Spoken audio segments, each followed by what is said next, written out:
युक्ताहार प्रपद्यते युक्त चेष्टस्य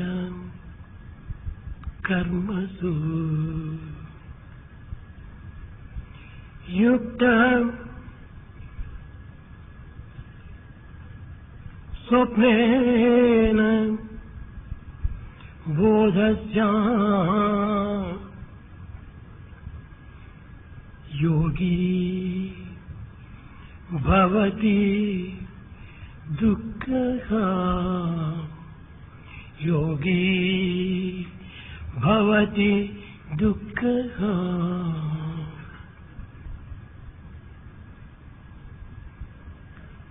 దివ్యాత్మ స్వరూపులారా, ఆహార విహారములు యందును, ఆచార వ్యవహారములు యందును, పనులు చేసే తీరులు యందును, నిద్రాదులు యందును మితమైన భావం కలిగి ఉండుట, స్వభావం కలిగి ఉండుట ఇది అత్యవసరం. దీనిని బుద్ధుడు తన శిష్యులకు ప్రబోధిస్తూ వచ్చాడు. Be always moderate, never go to excesses. మితము అన్నింటి ఎందుకుడను అతి హాయి, అమితమైన అన్ని చర్యలు ఎందుకుడను కొంత అశాంతిని అందుకోవలసి వస్తుంది. ఈనాటి మానవుడు తీసుకునే ఆహారములు యందు మితమైనటువంటిదే లేదు. ఏది చిక్కితే అది, ఎక్కడ పడితే అక్కడ తాను భుజించటం చేత ఆరోగ్యమును కోల్పోతున్నాడు మానవుడు. చెత్త కుండీలో చెత్త వేసినట్టుగా నిరంతరము మానవుడు తన కడుపును నింపుకోవటంలోనే కాలము గడిచిపోతుండాలి. దీనివల్ల ఆరోగ్యము చెడిపోవటమే కాక జీర్ణకోశం కూడాను కొంత దెబ్బతింటున్నది. ఆరోగ్యమునకు ఆహారము అత్యవసరము. ఈ ఆహారము సక్రమమైనటువంటిదిగాను, సరైనటువంటిదిగాను, కేవలము శుద్ధమైనటువంటిదిగాను ఉండాలి. ఇంతియే కాక మానవుడు తాను భుజించే ఆహారమునందు అనేక విధములైనటువంటి కొవ్వు పదార్థాన్ని కూడాను తీసుకోగలుగుతున్నాడు. ఈ అమితమైన ఆహారం చేత టాక్సిస్ తర్వాత కొవ్వును పెరిగిపోవటం చేత అనేక విధములైనటువంటి విష సంబంధమైనటువంటి వ్యాధులకు గురి అవుతున్నాడు. ఈ టాక్సిస్ మనసులో కొంతవరకు ఉండటం చేతనే మానవత్వమును కొంతవరకు దిగజారిపోతుండాలి. మానవుడు క్రొవ్వు పదార్థములను అమితంగా భుజించకూడదు. మాంసము, మద్యపానాదుల చేత తన ఆరోగ్యమును అమితంగా కోల్పోతున్నాడు మానవుడు. దీనివల్ల అనేక విధములైనటువంటి యొక్క వ్యాధులు మానవులకు చేకూరుతున్నవి. ఇప్పుడు మనము జరుపుకునేటువంటి సెమినారు గుండెను గురించి, ఈ గుండె యొక్క ప్రభావమును గురించి, ఈ గుండె యొక్క పరివర్తనను గురించి, పరిహారమును గురించి అనేక విధములుగా చర్చించటము, ఊహించటము, సంప్రదించటము జరుగుతూ వస్తుండాలి. దీనికి ఓపెన్ హార్ట్ సర్జరీ అంటారు. దీనివల్ల కలిగేటువంటి ఫలితం ఏమిటి? ఈ ఆపరేషన్ వల్ల ఈ గుండె జబ్బు సంపూర్ణంగా నయం కాగలుగుతున్నదా? అట్లు కాకుండా ఈ ఆపరేషన్లు చేసే ప్రయోజనం ఏమిటి? లక్షలు ఖర్చులు పెట్టి కేవలము శాశ్వతంగా నయం కానటువంటి యొక్క ఈ ఆపరేషన్ చేసుకోవటం వల్ల కలిగేటువంటి ఫలితం ఏమిటి అని అనేక ప్రశ్నలు జరుగుతూ ఉంటాయి లోకములో. ఇక్కడ గుండె ఆపరేషన్ అనగా కొంత మనము విచారించవలసినటువంటి అవసరం ఎంతైనా ఉన్నది. మానవుని దేశమునందు ఉండేటువంటి యొక్క వివిధ అంగములకు గుండెకు చాలా వ్యత్యాసం ఉంటున్నది. దేశంలో ఉండేటువంటి మిగిలిన అంగములు ఏమాత్రము కదలవు. గుండె నిమిషమునకు 70 పర్యాయములో 80 పర్యాయములో కొట్టుకుంటుంటాది. ఇది నిరంతరము కదులుతూ ఉంటుంటాది.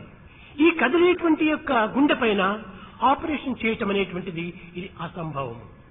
పోనీ ఈ గుండెను కదలకుండా గుండెనొట్టుగా చేసుకుని ఆపరేషన్ చేయడానికి అవసరమవుతుందా? సాధ్యమవుతుందా? ఈ గుండెను నిలిపి ఆపరేషన్ చేయవలనంటే కేవలము ప్రయత్నిస్తే 2 నిమిషములో 3 నిమిషములో ఈ గుండెను నిలపవచ్చునే తప్ప అంతకంటే అధికంగా నిలపడానికి వీలు కాదు. ఈ 2-3 నిమిషముల్లో ఆపరేషన్ అసాధ్యం. ఇప్పుడు ఈ గుండె యొక్క ఆపరేషన్ ఏ రీతిగా సాధ్యమవుతుంది? హార్ట్ కు ఇరు ప్రక్కల ఊపిరితిత్తులు ఉంటున్నవి. ఈ ఊపిరితిత్తుల యొక్క పని ఏమిటి?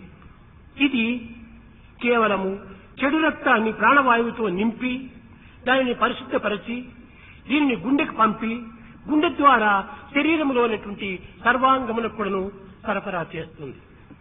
కనుక ఈ ఊపిరితిత్తులు కూడాను పని చేస్తూ ఉండినంత వరకు హార్ట్ పని చేస్తూనే ఉండాలి. అలాంటి పరిస్థితుల్లో ఈ గుండెను ఆపరేషన్ ఏ రీతిగా చేయటం సాధ్యమవుతుంది? కనుకనే మేధావులైనటువంటి డాక్టర్స్ అనేక విధములైనటువంటి పరిశోధనలు కలిపి 19వ శతాబ్దం నందు 1956వ సంవత్సరంలో ఒక మిషన్ కనిపెట్టారు. ఈ యొక్క యంత్రము ద్వారా ఈ మిషన్ ద్వారా కేవలం చెడు రక్తమును తాను ప్రాణవాయువుతో నింపి దీనిని పరిశుద్ధపరిచి దీనిని లంగ్స్ ద్వారా ఈ గుండెకు చేర్చి తద్వారా దేహంను పోషింపబడుతూ వస్తుంది. ఈ యొక్క మిషనే గుండె చేసే పని, ఊపిరితిత్తులు చేసే పని కూడాను ఈ మిషనే చేస్తుంటారు. కనుకనే దీనిని హార్ట్ లంగ్ మిషన్ చెప్తూ వచ్చారు. ఇది అనేక విధములుగా కూడాను ఈ ఆపరేషన్ యందు పూర్తి తోడ్పడుతూ ఉంటాయి. రోగికి ఈ మిషన్ కు మధ్యలో ఒక ప్లాస్టిక్ ట్యూబ్స్ ఉంటుంటాయి.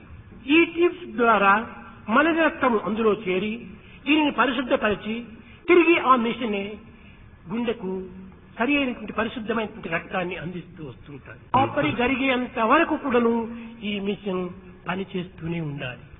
ఇది డాక్టర్స్ అందరికీ తెలిసినటువంటి విషయమే.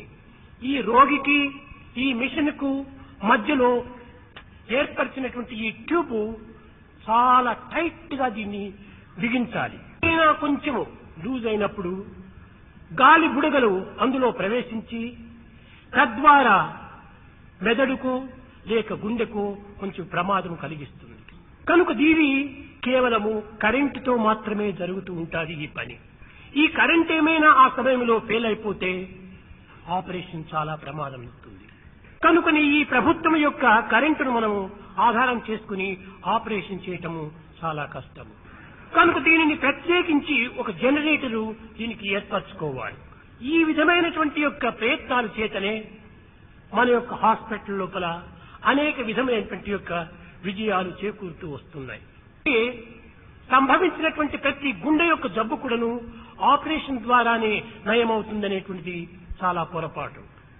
పరిస్థితుల యొక్క ప్రభావం పురస్కరించుకొని కొన్ని జబ్బులు కేవలము ట్రీట్మెంట్ తో కూడాను నయమవుతుంది. ఈ నయమైనటువంటి యొక్క ఈ జబ్బు కూడాను శాశ్వతంగా నయం కాగలదా అని ప్రశ్నించుకుంటే జీవితమే శాశ్వతం కాదు. సాధ్యమైనంత వరకును ప్రాణులను కొంతకాలం బ్రతికించి తద్వారా తమ యొక్క కర్తవ్య కర్మలను ఆచరింపచేయడానికి తగినట్టుగా తోడ్పడుతుంది ఈ ఆపరేషన్. అసలు రోగములకే అవకాశం కాకుండా చూసుకోవటము మానవుల యొక్క ప్రధాన కర్తవ్యం. ఆహార విహారములు సక్రమమైన రీతిగా ఉండినప్పుడు ఇలాంటి రోగములకు ఎట్టి అవకాశము ఉంటుండదు. ఇక్కడ మానవులకు ప్రధానమైనటువంటి ప్రోటీన్ అని విటమిన్ అని అత్యవసరము. ఈనాడు ప్రపంచంలో ఈ గుండె జబ్బులు ఈ విధమైనటువంటి ప్రమాదకరమైనటువంటి జబ్బులు ఏర్పరచడానికి మూల కారణము ఈ యొక్క మాంసాహారము మద్యపానముల యొక్క ప్రభావములే. వెజిటేరియన్ ఫుడ్ తినేటువంటి వారికి హార్ట్ జబ్బులు అన్నింత గొప్పగా అంత అధికంగా కనిపించడం లేదు. ఈ వెజిటేరియన్ లోపల కూడాను ఇందులో కూడాను మితం ఉంటుండాలి. విటమిన్ సి, విటమిన్ ఇ, ఆకు కూరలు ఇట్లాంటివి కొన్ని క్యారెట్లు ఇలాంటివి తిన్నటువంటి వారికి హార్ట్ జబ్బులు అధికంగా రావటం లేదు. సాధ్యమైనంత వరకు కూడాను మానవుడు విటమిన్ సి, విటమిన్ ఇ మన దేహంలో కొంతవరకు ఉండేటట్టుగా మనము చూసుకోవాలి. సకాలంలో మనం భుజించడానికి ప్రయత్నించాలి. ఆరోగ్యమే మహాభాగ్యము. ఈ ఆరోగ్యమనే భాగ్యం లేనటువంటి వారికి ఎన్ని సౌభాగ్యం నుండి కూడాను ఇవి నిరుపయోగములే. కనుక ఆరోగ్యమే మానవునికి ప్రధానమైనటువంటి యొక్క బలము, ప్రధానమైనటువంటి యొక్క సంపత్తు. ఈ ఆరోగ్యమును చూసుకునేటువంటి యొక్క ఆహారం నందు కొంత మితం అనేటువంటి దాన్ని మనం ఊహించాలి, దాన్ని అనుసరించాలి. మృగాదులు కూడాను ఆహారం తీసుకుంటున్నవి, కానీ వాటికి ఈ విధమైనటువంటి యొక్క జీర్ణకోశ వ్యాధులు కానీ హార్ట్ జబ్బులు కానీ అధికంగా లేవు. కారణం ఏమిటి? ప్రాకృతమైనటువంటి సహజాహారాన్ని భుజించటం చేత వీటికి అన్ని విధములైనటువంటి అజీర్ణ వ్యాధులు సంభవించటం లేదు. మానవుడు కడుపులకు దాసుడై నాలుకకు సేవకుడై తన కాళ్ళు చేతులకు తానే సంకెళ్లు ధరించుకుంటున్నాడు. అనిమల్స్ కు అనగా మృగములకు, పశువులకు, పక్షులకు ఈ విధమైనటువంటి యొక్క ఒత్తిడి దానికి ఏమాత్రము లేదు. ఈనాటి మానవుడు ఆహార విహారం యందు మితిమీరినటువంటి చేష్టల చేత మితిమీరినటువంటి యొక్క మార్గమును అనుసరిస్తున్నాడు. ఆహార నిద్ర భయమైదునాని సామాన్యమే తత్ అస్మిన్నరాని జ్ఞానం నరాణ అధికం విశేష జ్ఞానేన శూన్య పశుభిస్వమాన. ఈ నిత్యానిత్య విషయ పరిశీలనా శక్తి ఒక్క మానవునికి మాత్రమే ఉంటున్నది. ఆ విచారణా శక్తి ప్రత్యేకమైనటువంటిదిగా ఉండటం చేతనే ఈ యొక్క పశుపక్షి మృగాదులకు మానవులకు ఒక విశిష్టమైనటువంటి యొక్క వ్యత్యాసం మనకు కనిపిస్తున్నది. కనుక మానవుడు ఆహార విషయములందు కొంత జాగ్రత్త వహించినప్పుడు ఇలాంటి ప్రమాదకరమైనటువంటి యొక్క జబ్బులకు మనం గురి కాకుండా చూసుకోవచ్చు. ఈనాడు లోకములో మానవత్వం అనేటువంటి దానిని కోల్పోతున్నాం. మానవ నిర్మాణం అనేటువంటి విశ్వ నిర్మాణము. మానవుడు బాగుపడినప్పుడే విశ్వం బాగుపడుతుంది. మానవుడు మంచివాడైనప్పుడే సమాజం కూడాను మంచిదిగా రూపొందుతుంది. మానవ నిర్మాణం సక్రమమైనటువంటి రీతిగా జరగవలనన్నా కేవలం బాహ్యమైనటువంటి యొక్క ఆర్థిక, వైరాగ్య లేక వైజ్ఞానిక, సామాజిక విషయములందు మాత్రమే పరిణామం సంభవించిన ప్రయోజనం లేదు. దీనికి మానసిక పరిణామం అత్యవసరం.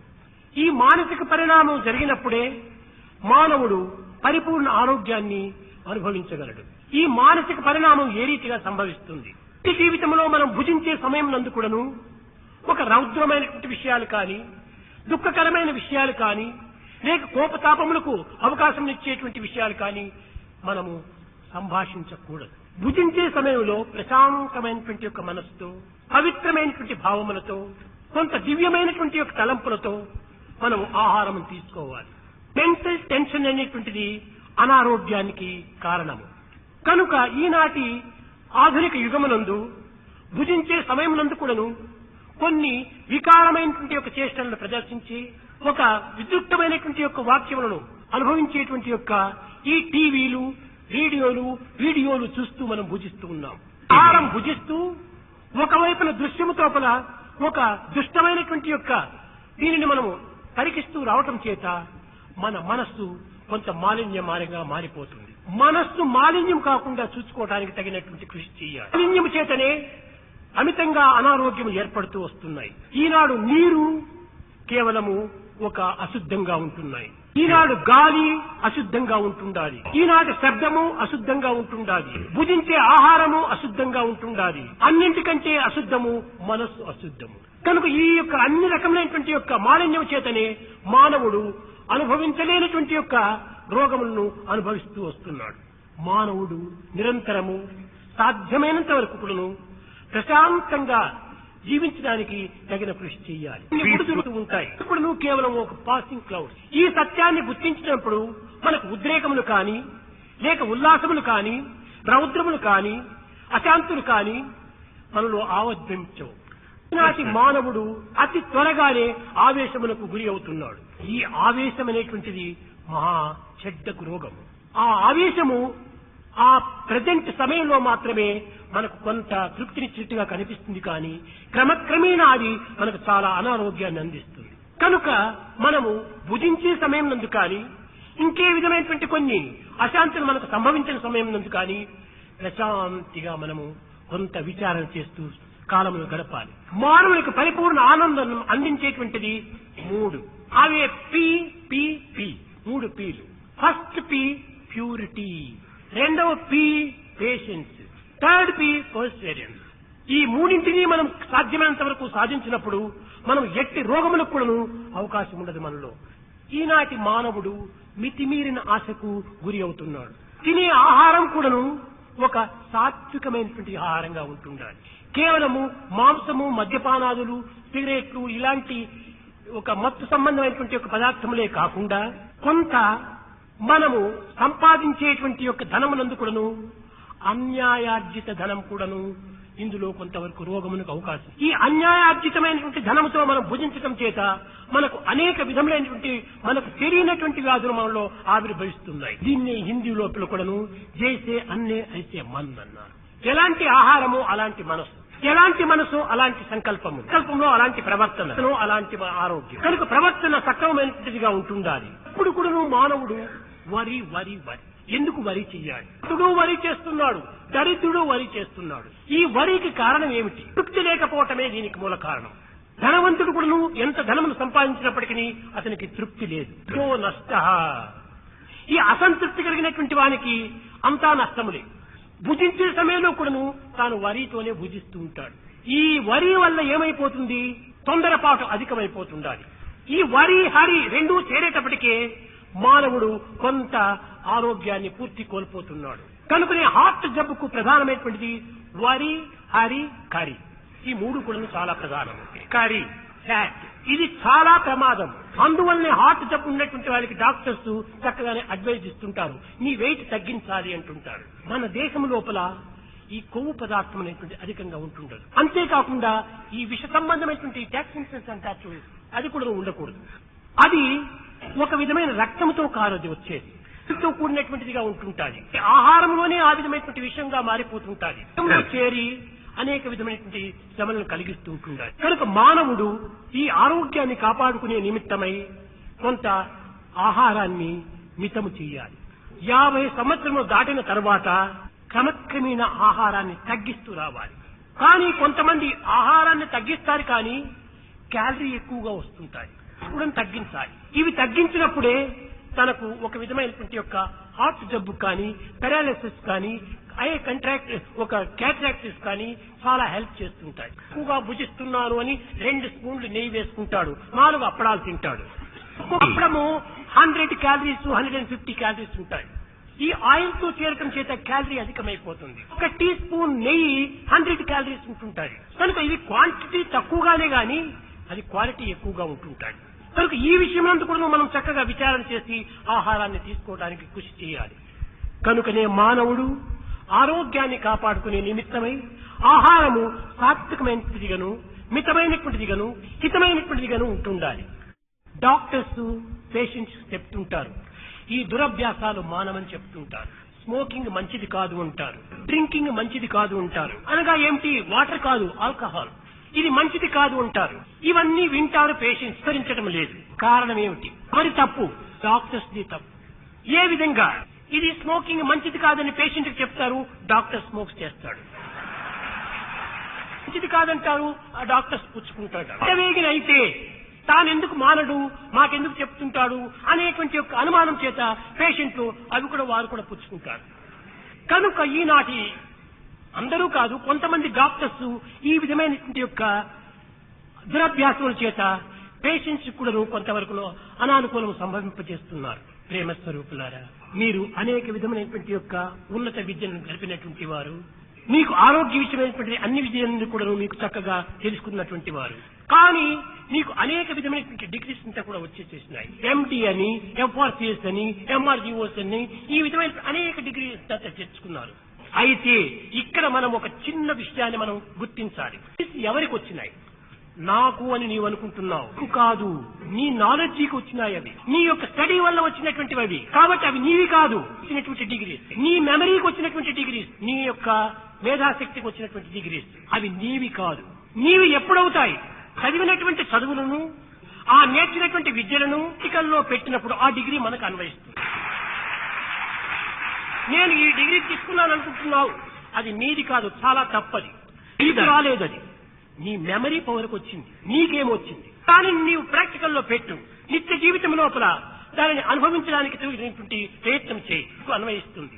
కానీ ఈనాటి మోడర్న్ ఏజ్ లోపల, ఒక ఆధునిక యుగము లోపల చదివే చదువు కానీ, చేసే పనులు కానీ, వ్యాపారము కానీ, ఉద్యోగం కానీ, అన్ని విధమైనటువంటి వృత్తులన్నీ కూడాను కొన్ని రకమైనటువంటి యొక్క బిజినెస్ కింద చేరిపోతున్నాయి. ఈనాటి డాక్టర్ కూడాను ఒక వ్యాపారస్తునిగా తయారవుతున్నాడు. ఏ విధంగా? డాక్టర్ కు త్యాగం అత్యవసరం, ప్రేమ కరుణ చాలా అవసరం. పేషెంట్ పైన ఒక జాలి దయ వారికి చూపాలి. కానీ కొంతమంది డాక్టర్స్ దయాదాక్షిణ్యము లేదు. ధనమే ప్రధానము. ఈ మనీ అనేటువంటి దాని కోసమని తన యొక్క దివ్యమైనటువంటి విద్యలు కూడాను తాను దుర్వినియోగం చేసుకుంటున్నారు. ధనము కావలసినదే, ధనము అవసరమే, కానీ ఎప్పుడు ఎక్కడ ఎవరితో ఏ విధంగా మనం తీసుకోవాలో ఆ యొక్క విచారణ చేయాలి. ధనవంతుడి దగ్గర నీవు ధనం తీసుకో, కానీ బీదవాడు వస్తాడు, వాడి పరిస్థితుల ప్రభావం చక్కగా విచారణ చేసి వాడికి ఫ్రీగా పంచి.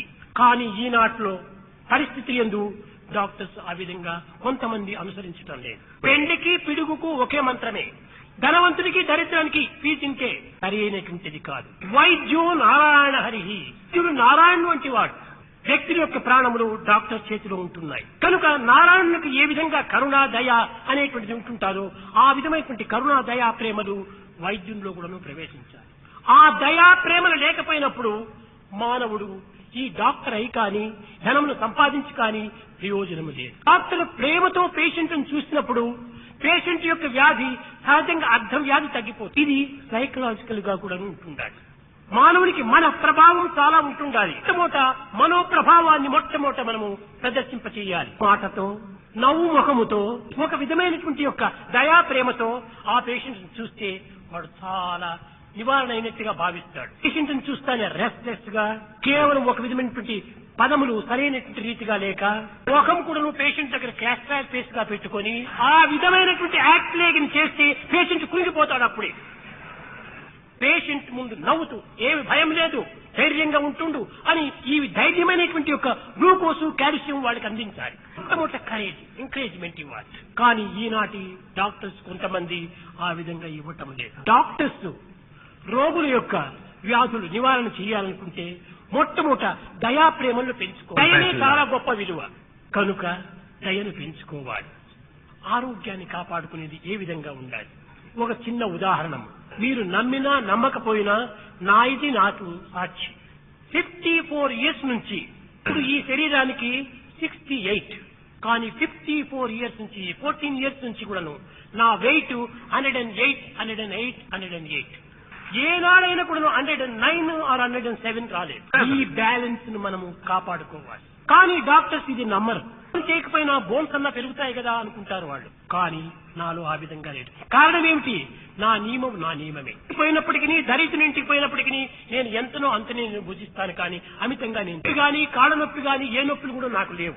నా గుండె రాయి మాదిరి ఉంటుండాలి గట్టిగా. ఏ విధమైనటువంటి లేదు, ఇటువంటి పని ఎవరూ చేయలేరు. తిరుగుడు ఎవరు కూడా తిరగలేరు. దీనికి ఆహారమే ప్రత్యక్ష ప్రమాణం. కనుక ఫుడ్ టు హెడ్ గాడ్, ఈ మూర్తి యొక్క ఏకత్వాన్ని మనం గుర్తించాలి. ఈనాటి మనము ఆహారం అనేటువంటి దాంట్లో చాలా మనం పొరపడిపోతున్నాం. ఆహారాన్ని మనం మార్పు చేసుకుంటే ఎంతైనా మనం ఆరోగ్యాన్ని అనుభవిస్తాం. దీనికి కొంత త్యాగం మనము పూనాలి. ఈనాటి డాక్టర్స్ అందరూ కూడాను ఈ విధమైనటువంటి కొంత త్యాగం చేత పేషెంట్స్ తగినటువంటి సహాయం గావించేటువంటి నిమిత్తమై ఈ సెమినార్ కూడాను మేము ప్రారంభించాం. అనేక మంది డాక్టర్స్ మహా త్యాగం చేసేటువంటి వారు కూడా ఉన్నారు. ఏ విధమైనటువంటి వాంఛలు లేకుండా, ఫలవాంఛ లేకుండా పనిచేసేటువంటి వారు అనేక మంది ఉంటున్నారు భారతదేశంలో. మీరు అనుకోవచ్చును, మా ఆసుపత్రి ప్రారంభమైనప్పటి నుంచి కూడాను మన భారతదేశం యొక్క ఆల్ ఇండియా అక్కడి నుంచి అనేక మంది డాక్టర్స్ వస్తుంటారు. పాపం వారు చేస్తుంటారు, రాత్రింపగలు పనిచేస్తూ ఉండేది. ఒక దినం సండే సాటర్డేలో వస్తుంటారు. పాపం ఎంతో సహాయం చేస్తుంటారు. వేణుగోపాలు, భాను, సంపత్తు, ఇంకా అనేక మంది వాళ్ళ పేర్లు ఉంటున్నాయి. వారంతా ఎంతో సహాయం చేస్తూ వచ్చారు. వారికి ఏ విధమైనటువంటి యొక్క ఆశ కూడా లేదు, తెలియదు. కానీ సత్యం చెప్పాలనుకుంటే వారే ఛార్జీలు వారికి వారే పెట్టుకొని కూడా వస్తున్నారు. పాపం ఇవ్వటం లేదు, అంత ఫ్రీగా వచ్చి పని చేస్తున్నారు. అలాంటి డాక్టర్స్ భారతదేశంలో అధికం కావాలి. ప్రేమతత్వం చేతనే ఆపరేషన్ జరగటం వల్ల ఇన్ని ఆపరేషన్ కూడా 100% సక్సెస్. ఒక్క చేతితో కాదు, అందరి యొక్క సహాయం కూడా ఉండించడం చేతనే మా ఆసుపత్రి దినదినాభివృద్ధి చెందుతున్నది. ఫ్లవర్ హారం కాదు, అనేక ఫ్లవర్స్ అంతా చేరినప్పుడే హారం అవుతుంది. పేషెంట్స్, వర్కర్స్, నర్సెస్, టెక్నీషియన్స్ అందరూ కూడా ఏకంగా చేరి పనిచేస్తుంటారు. ఈ విధంగా అనేకత్వంలో ఉండినటువంటి ఏకత్వమే మా ఆసుపత్రి యొక్క ప్రధానమైనటువంటి ప్రబోధం. ఈ యూనిటీ ఉండటం చేతనే హృదయాలు ప్యూరిటీగా మారిపోతున్నాయి. ఈ హృదయములు ప్యూరిటీ కావడం చేతనే డివినిటీ ప్రవేశిస్తూ ఉంటుండాలి. యూనిటీ, ప్యూరిటీ, డివినిటీ ఈ మూడు కూడా మా హాస్పిటల్లో ప్రత్యక్షమవుతాయి. సర్వత్రా కూడా కావాలని మా ఆశ. అందరూ కూడా వారు నర్సింగ్ హోమ్ నందు కానీ వారి వారి హాస్పిటల్స్ ఎందుకు కానీ ఈ విధమైనటువంటి యూనిటీ డెవలప్ చేసుకోవాలి. ధార్మిక, ఆధ్యాత్మిక, లౌకిక, వైజ్ఞానిక అన్ని రంగములు ఎందుకు యూనిటీ చాలా అవసరం. ఈ యూనిటీ లేకపోవటం చేతనే ప్యూరిటీ అంతర్ధానం అయిపోతుండాలి. ప్యూరిటీ లేకపోవడం చేతనే ఈ మత్సులకైనా కనిపించదు. ఈ యూనిటీ లేదు, ప్యూరిటీ లేదు, డివినిటీ లేదు, కమ్యూనిటీ పట్టుకుని అల్లాడుతున్నారు. ఈ కమ్యూనిటీ చేర్చేటువంటిది ఈ జగత్తుకంతా ఇంత ముప్పు. మనం ఏమాత్రము దగ్గర రానివ్వకూడదు. అందరూ ఒక్కటే. Fatherhood of man, fatherhood of God. కనుక ప్రతి డాక్టర్ కూడాను వారములకు 2 దినములైన కూడాను ఫ్రీ ట్రీట్మెంట్ అనేటువంటి దాన్ని మనము డెవలప్ చేస్తే లోకం ఎంతో చక్కని ఆరోగ్యాన్ని పొందుతుంది. ఏ విధమైనటువంటి ఫీజు కూడాను మా హాస్పిటల్లో లేదు. కొంతమంది డాక్టర్స్ చాలా ఆశ్చర్యపడుతుంటారు, ఏ విధంగా ఇది ఫ్రీగా జరపడానికి వీలవుతుంది. Free treatment, free operation, free meals అన్ని ఫ్రీని, ఇది ఎట్లా సాధ్యమవుతుందని సందేహిస్తారు. పొరపాటు, చాలా పొరపాటు. నిజంగా హృదయం పవిత్రంగా ఉంటుంది పనిచేస్తే ఎంతైనా సహాయం అదే వచ్చేస్తుంది. భారతదేశంలో హృదయ పరిశుద్ధంగా పనిచేసేటువంటి వారు లేకపోవడం చేత ధనం కూడా మనకు తక్కువగా కనిపిస్తుండాలి. లేకపోతే మన భారతదేశము కేవలము బీద దేశం కాదు. డబ్బు ఏమాత్రము విచారించనక్కర్లేదు. మనం త్యాగభావంతో, ప్రేమ భావంతో మనం పనిచేస్తుంటే డబ్బు అదే అదే వస్తుంటాయి. పురస్కరించుకొని అనేక మంది బ్యాంకు లోపల డబ్బు కడుతుంటారు. దేశం అనేటువంటిది మహాపుణ్యభూమి, త్యాగభూమి, యోగ భూమి, కర్మభూమి. త్యాగానికి మనం పూనుకుంటే ఈ భోగం అనేటువంటిది ఎంతైనా అనుభవించవచ్చు. మనకు తక్కువ లేదు. ఈనాటి మానవత్వము, జనాభా దినదినములకు పెరిగిపోతుంటున్నారు. అయితే మంచివారు మితంగా భుజిస్తారు. ఆధ్యాత్మిక సాధన సలిపేటువంటి వారు అర్ధకడుపుతో భుజిస్తారు. మహనీయులు ఆకలి నిమిత్తమై భుజిస్తారు. మూర్ఖులు తినే కోసం జీవిస్తారు. కారణం ఏమిటి? ఈనాడు జనాభా చాలా పెరిగిపోయింది. 1/4 మాత్రమే పని చేస్తున్నారు, కానీ 3/4 పని చేయకుండా లేజీగా కాలం గడుపుతున్నారు. ఏ పని చేయటం లేదు. సోమరత్వం అధికమైపోయింది. తద్వారానే మనకు బీద దేశం అనుకుంటున్నాము. కారణం కర్మ చేయకుండా పోవటమే కారణం. అధికారస్య మాపదేశు కదాచారం. కర్మాధికారులు మనం కర్మను ఆచరించాలి. కాలమును ఒక క్షణమైనా మనం వ్యక్తం చేయకూడదు. మన దేశము రిచ్ దేశము, మనకు తృప్తి అవుతుండాలి. The poorest man in this world, he who has much desire is the poorest man. He who has much satisfaction is the richest man. మనం తృప్తితో కాలం గడపడానికి తగినటువంటి కృషి చేయాలి. కనుక డాక్టర్స్ అందరూ కూడాను తృప్తితో తమ జీవితానికి అవసరమైనటువంటి ధనమును సంపాదించవచ్చు, తప్పులేదు. కానీ మితిమీరిన రీతిగా పేషెంట్లకు ఏమాత్రమో అనానుకూలములు కలిగించకూడదు. ఆశలు ఉండాలి, ధనము కావాలి, జీవితం జరగాలి, కానీ ఎంతనో అంత. మితిమీరిపోతే చాలా ప్రమాదము, తనకు కూడా దుఃఖం కూడా ఏర్పడుతుంది. ఆమెతో ధనము కలిగినటువంటి వ్యక్తి కూడాను చక్కని నిద్ర కూడా రావటం లేదు. ఈ నిద్ర లేకపోవడం చేత కూడాను కొంత వ్యాధులు సంభవిస్తున్నాయి. తృప్తిగా ఉంటుంది. ఈ తృప్తిని డాక్టర్స్ అనుభవించి అందరికీ పంచిపెట్టడానికి తగిన కృషి చేయాలి. ఈ విధమైన న కర్మణ న ప్రజయా ధనేన త్యాగేనేకి అమృతత్వమానసు. మనం చేసేటువంటి కర్మలు ఎందుకు కానీ, మనం సంపాదించేటువంటి ధనములందు కానీ, మన యొక్క సంపత్తి ఎందుకు కానీ కొంత త్యాగాన్ని మనము అనుసరించాలి. అదే అమృతత్వము, అదే immortality. What is the way to immortality? Removal of all immoralities is the only way to immorality. Anger, ego, jealousy, heated ఇవన్నీ కూడాను మనం కొంతవరకు తగ్గించుకోవాలి. అన్ని రంగములు ఎందుకు కూడాను అసూయ అనేటువంటి పెద్ద వ్యాధి ప్రవేశించింది. ఒక డాక్టర్ చూస్తే ఇంకొక డాక్టర్కి అసూయ, ఇంకొకరిని చూస్తే ధనవంతుని చూస్తే ఇంకొక ధనవంతుడికి అసూయ, అయిన వాడిని చూస్తే ఇంకొక అందమైన వాడికి అసూయ. ఎందుకు? Competition, competition, competition. ఇదే మానవునికి వచ్చినటువంటి పెద్ద రోగం. ఈ రోగాన్ని మొట్టమొదటి నివారణ చేసుకోకపోతే మనము హ్యూమన్ క్వాలిటీస్ పెంచుకున్నటువంటి వారం అవుతాం. మేనర్స్, బిహేవియర్, డిసిప్లిన్, ఈ మూడింటిని మనం చక్కగా పోషించుకోవాలి. ఏది ఈ మేనర్స్? కాదు, ఈ proper study of men kind is man అన్నారు. ఈ man kind thought, words and action మూడు ఏకం కావాలి. ఇదే నిజమైనటువంటి ఏకత్వం. బయట చేసేటువంటి పనులు ఎందుకును దీనికి సాక్షిభూతం. కాన్షియన్స్ సాక్షిభూతం. తృప్తిగా నీవు చెయ్యి, తప్పక అది విజయం అవుతుంది. ఆసుపత్రి జరిగేటువంటిది దానిపైనే ఆధారపడి ఉంటుంది. చేసేది మంచా చెడ్డ అనేటువంటిది మా కాన్షియన్సే మాకు సాక్షి. కాన్షియన్స్ తృప్తి వల్లనే మా యొక్క హాస్పిటల్, మా విద్యాలయం కూడాను చక్కగా అభివృద్ధి చెందుతున్నాయి. ఎవరేమనుకున్నప్పటికీ, ఎవరు ఏ విధంగా దీనిని ఆపోజిట్ గా సంభవించినప్పటికీ మాకు ఏమాత్రము భయం కానీ, దిగులు కానీ, విచారం కానీ లేదు. దానిపైన ఆధారపడటం లేదు. మా కాన్షియస్, మా ప్యూరిటీ పైన మేము ఆధారపడుతాం. మా ప్యూరిటీ చక్కగా ఉండినప్పుడు ఎవరేమి దీనిని కదిలించడానికి వీలు కాదు. మానవుని యొక్క క్వాలిటీ ఇంకా మిగిలినవన్నీ క్వాంటిటీస్. ఈ క్వాంటిటీస్ ఎన్ని ఉండి ఏం ప్రయోజనం? క్వాలిటీ ఒక్కటి చాలు. Why balance of donkey milk 1 teaspoon of cow milk is useful. అదే మా క్వాలిటీ. దానిపైన మేము ఆ శ్రమ చేస్తున్నాము, దానిపైన మేము కృషి చేస్తున్నాము. దాని అభివృద్ధి పరచడం కోసమనే మేము ఇన్ని విధమైనటువంటి ప్రచార ప్రబోధములు కలుపుతున్నాము. ముఖ్యంగా డాక్టర్స్ కు ఆధ్యాత్మిక విశ్వాసం కలగాలి. అప్పుడే ఇది మానసిక పరిణామం కూడా సంభవిస్తుంది. ఆధ్యాత్మికం అంటే ఏమిటి? పూజలు చేయటము, దైవారాధన చేయటము ఇవి మాత్రమే కాదు. మానవుని యందు ఉండినటువంటి యొక్క ఈ అనిమల్ క్వాలిటీస్ ని దూరం చేయాలి. అదే నిజమైన ఆధ్యాత్మికం. స్వభావం దూరం చేయాలి. ఈనాడు మానవత్వం ఏ విధంగా మారుతుందంటే మంచిలో కూడా చెడ్డనే చూస్తున్నారు, కానీ చెడ్డలో కూడా మంచి చూడటం లేదు. కనుక మానవుడు చూడవలసింది ఏమిటి? చెడ్డ దాంట్లో కూడా మంచిని చూడాలి. శాస్త్రి ఈనాడు మానవులందరూ కూడాను మంచిలోనే చెడ్డ చూస్తున్నారు, కానీ చెడ్డలో ముంచినటువంటి మంచిని చూడటం లేదు. ఇదే మానవుని యొక్క ఒక దురహంకారమును కానీ, దురాశకు కానీ, లేక ఒక అసూయకు కానీ మూల కారణం. కనుక డాక్టర్స్ మీరు అనేక విధమైనటువంటి అనుభూతులు కలిగినటువంటి వారు, గొప్ప గొప్ప విద్యావంతులందరూ కూడాను ఎన్నో ఎక్స్పీరియన్స్ కలిగినటువంటి వారు ఇందులో ప్రవేశించారు. మీ మీ శక్తి సామర్థ్యములను, మీ యొక్క చదివినటువంటి యొక్క చదువుల యొక్క శక్తిని కూడాను సద్వినియోగపరచుకోవడానికి తగిన కృషి చేయాలి. దేశములు ఏవైనా కావచ్చు, కాలం ఏదైనా కావచ్చును, వ్యక్తి ఎవరైనా కావచ్చును, భావం మాత్రం ఒక్కటి, సద్భావము. ఆ సద్భావము భగవత్ అనుగ్రహం వల్లనే ప్రాప్తిస్తుంది.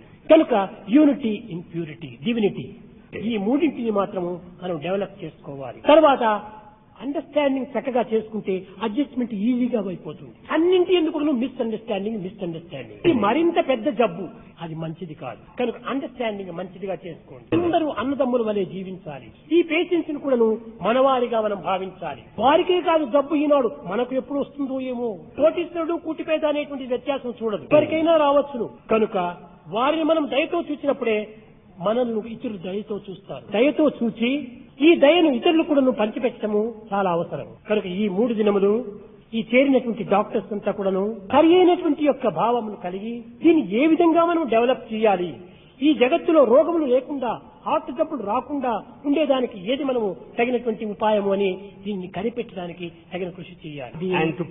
ప్రధానమైనటువంటి ఆశ ఎవ్వరు కూడాను ఈ జబ్బులకు గురి కాకూడదు. అలాంటి రీతిగా మీరందరూ కలిసి దీనికి తగినటువంటి నిర్ణయాన్ని ఈ 3 దినముల లోపల చేయగలరని నేను ఆశిస్తూ నా ప్రసంగాన్ని విరమిస్తున్నాను.